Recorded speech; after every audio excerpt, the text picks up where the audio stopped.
Ассаламу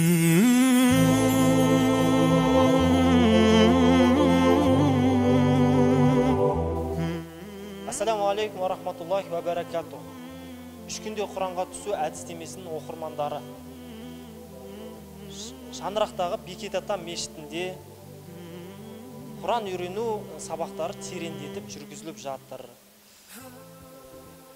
Осындай бір Алланың кәләмі, Құранды мешітте үйренгенге ең абзалы мешітте үйренген дұрыс.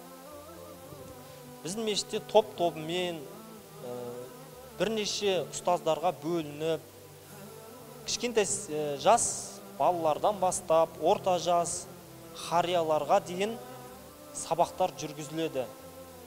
Сол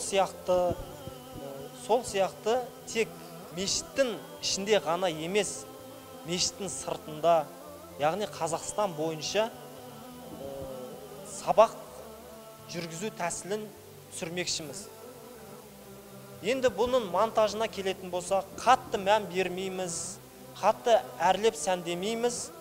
Сіздерге тез жету үшін тез түсіріп, және де тез монтаж жасап жіберетін амал жасаймыз бұл айтқанда. Сондықтан да осы 3 күнде Құранға түсу тәсілін түсініп, оқып, білім алыңыздар. Алла сіздерге пайдалы білім, пайдалы ғылым берсін.